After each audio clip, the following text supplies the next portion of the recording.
नमस्कार व्यूअर्स। आप जानते हैं आज एग्ज़ाम होने वाला है, रीनीट होने वाला है और सारे बच्चे वापस से एग्ज़ाम दे रहे हैं। हालांकि आज एक बहुत अच्छा दिन भी है, अंतर्राष्ट्रीय योग दिवस, और रीनीट का पेपर जो पहले आउट हो गया था वो वापस आज हो रहा है। उम्मीद है कि सही होगा। जो मैं बात आपसे करने जा रहा हूँ वो ये है कि अगर ये रीनीट का पेपर आउट हो जाता है, जिसमें गवर्नमेंट ने पूरी एनर्जी झोंक दी है, इसमें जितनी ताकत हो सकती है झोंक दी है, पुलिस वाले जगह जगह पे नाके पे खड़े हुए हैं, कई जो ऐप्स हैं जैसे टेलीग्राम वगैरह वो बंद कर दिया है, और काफ़ी अच्छी व्यवस्था है। हेलीकॉप्टर से, आर्मी के हेलीकॉप्टर से पेपर्स जयपुर लाए गए हैं, ये इन्फॉर्मेशन है। अच्छी बात है अगर इस तरह के पेपर हों। एक जो बहुत महत्वपूर्ण बात यह है वो ये है कि अगर ये पेपर आउट हो जाता है तो सरकार को लेने के देने पड़ जाएंगे, सरकार गिर तक सकती है, क्योंकि 1 करोड़ लोग इसमें इन्वॉल्व हैं और फिर इसका इफेक्ट पूरे समाज पे जाता है। सरकार इस तरह से लगी हुई है कि किसी तरह से ये पेपर हो जाए, सही तरीके से हो जाए, वरना बहुत दिक्कत हो जाएगी। जो सत्तारूढ़ दल है उसके लिए बहुत बड़ा समस्या खड़ी हो जाएगी। ना तो इसमें कॉकरोच पार्टी है, ना इसमें कुछ और है। इसमें जो लोग हैं वो मिडिल क्लास, जो एक बहुत बड़ा तबका है और इलेक्शन में पार्टिसिपेट करता है, जो इलेक्शन में पार्टिसिपेट करता है और भारतीय जनता पार्टी को अपना वोट भी देता है। खूब पेपर्स बिके हैं, किसी तरह की कोई कमी नहीं रही है। पर इस बार गवर्नमेंट के लिए बहुत ही, एक तरह से कह सकते हैं कि ये नाक का बाल बन गया है। यानी कि इसके एग्जिस्टेंस के लिए, गवर्नमेंट को चलाने के लिए ये पेपर होना, सही होना बहुत जरूरी है। इसी के बेसिस पे कॉकरोच पार्टी का होना या ना होना तय होगा। मेरा पूरा वीडियो देखिए आप मेरे यूट्यूब चैनल एडवोकेट मयंक नलूका पर। ठीक है, इससे आगे चलते हैं।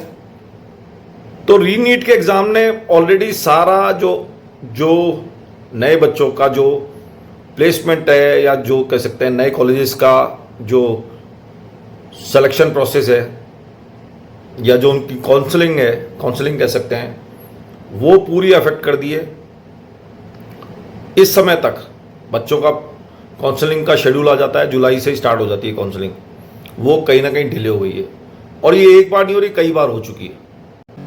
तो अगर ये पेपर आउट हो जाता है या किसी भी तरह की र्यूमर आती है, तो ये तय कर लीजिए कि ये सत्तारूढ़ दल के नाम पर एक बहुत बड़ा धब्बा होगा, और सब लोग इस पे, जो अब विपक्षी दल है वो इस पे आंख खोल के बिल्कुल फोकस लगा के बैठा हुआ है कि किसी तरीके से अगर किसी तरह की र्यूमर आई तो वो खड़े हो जाएंगे। वैसे भी विपक्षियों की इस टाइम समय चल नहीं रही, विपक्षियों की बात मानी नहीं जा रही और उनकी चल भी नहीं रही है।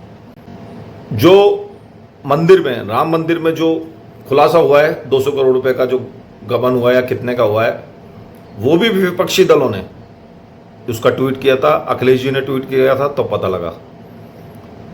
इसी तरह की सारी बातें जो विपक्षी बता रहे, विपक्षी ही खोलते हैं, वरना तो अब मेन स्ट्रीम मीडिया तो इन बातों को बताता ही नहीं है।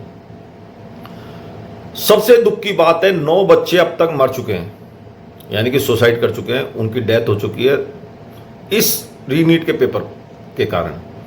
और अशोक प्रधान जी की छवि धूमिल हो चुकी है। जिन पेरेंट्स के बच्चे, 9 बच्चे, जिसमें 3 लड़के हैं और बाकी बची हुई लड़कियां हैं, 6 लड़कियां हैं, आप उनके घर में जाके पूछिए कि उनका क्या हाल है।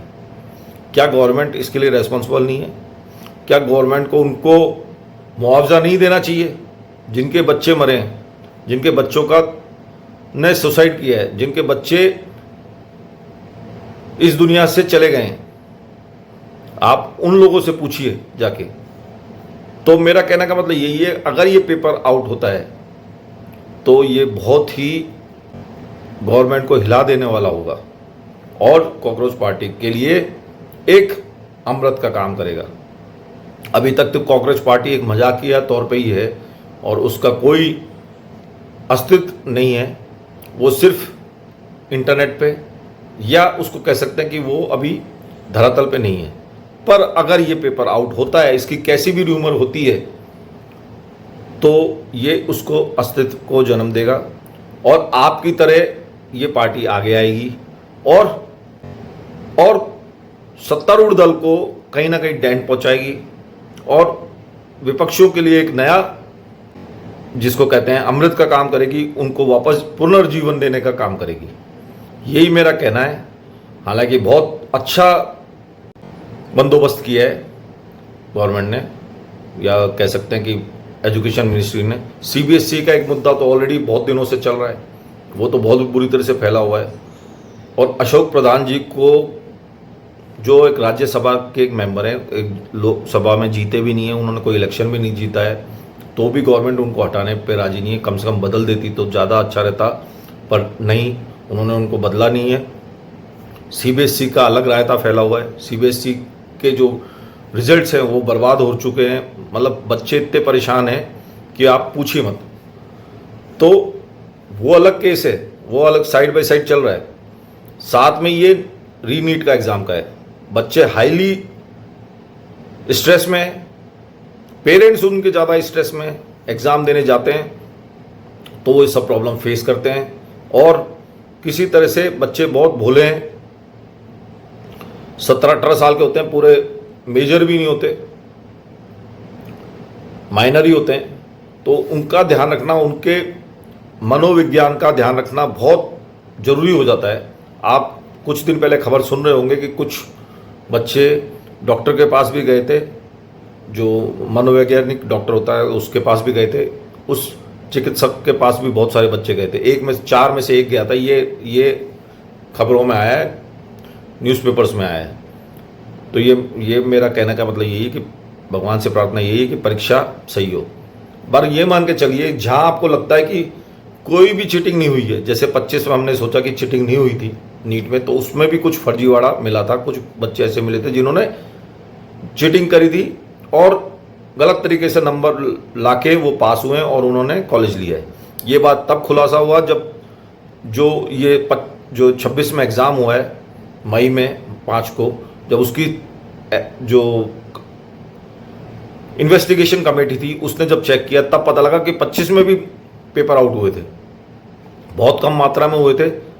इस कारण से कोई ज़्यादा असर नहीं पड़ा है। तो लोगों ने ये ठान लिया है, मान लिया है कि भाई पेपर तो आउट होंगे ही होंगे। अगर वो आटे में नमक की तरह होते हैं तो कोई दिक्कत नहीं है, पर अगर वो नमक में आटे की तरह होंगे तो बहुत दिक्कत है। इसी के साथ मैं आपसे विदा लेता हूँ और एक नई वीडियोज़ के साथ आऊँगा। कोशिश करूँगा कि बच्चों के एग्ज़ाम को कवर किया जाए। पेपर पिछली बार इजी था, पिछली बार भी कवर किया था, इस बार भी कवर करूँगा। तो यही मेरी नए जो बच्चे एग्ज़ाम देने जा रहे हैं उनको शुभकामनाएं मेरी तरफ से। और कोई गलत स्टेप ना लें, क्योंकि जीवन तो अपने आप में एक संघर्ष है और ऐसे ही चलता रहेगा। अच्छा भी समय आता है और बुरा भी समय आता है। बहुत बहुत धन्यवाद। मैं मयंक नरूका, आपका होस्ट। मेरे चैनल को लाइक करिए, सब्सक्राइब करिए और शेयर करिए। आपका बहुत बहुत धन्यवाद। आपका दिन शुभ रहे।